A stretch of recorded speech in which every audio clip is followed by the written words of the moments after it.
Captain Fennell, couldn't think of a better person to have on here following our guest from India, Professor Das Nalapat, and also what President Trump said today.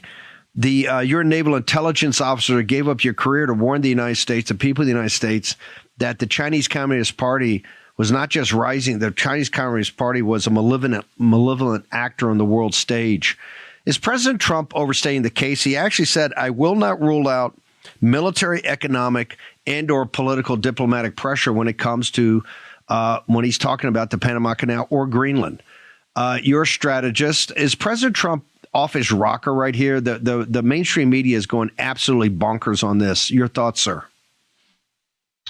Well, Steve, thanks for having me on, and always nice to follow Dr. Nalapat. I would say that President Trump is actually what the frame of reference called the Overton window.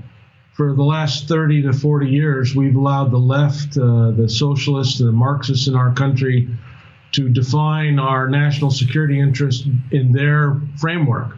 And so President Trump is correctly saying, no, I don't accept that framework, and I'm going to reset the Overton window. And so he's correctly assessing that our national interests are defined by these issues of the Panama Canal and Greenland. And I'll just remind folks that, what Jimmy Carter did in giving away the Panama Canal wasn't just giving away a canal and allowing the Panama government to have control over the canal. It was much more than that. And I have colleagues and friends of mine that served in the region at the time and shortly after the time. And it's the equivalent. Jimmy Carter, what he did was the equivalent of saying, we're going to shut down European Command in Germany, and we're going to pull out all American forces and troops in Europe and just pull them back to America. Or in Central Command, we're just going to pull everything out at one time without any discussion, without any consultation. We're going to pull everything out. Or the equivalent of Indo-Pacific Command. We're going to pull all of our troops out of Korea and Japan and move them back to California, and we're not going to have any presence in the Western Pacific. That's what Jimmy Carter did in Panama. He didn't just turn over the canal to the Panamanian government. He shut down U.S. Southern Command. That was a military command structure with military presence from the U.S.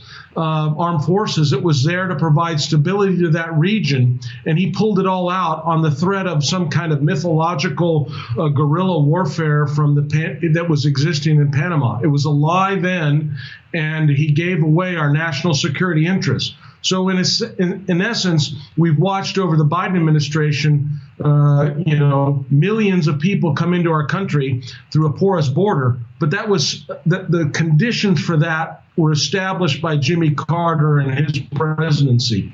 He gave away our national security capacity in Panama back in that time, and now we're reaping the benefits or the disastrous benefits of that today. And we're seeing the effects in the deaths in America from crime, fentanyl, et cetera, et cetera.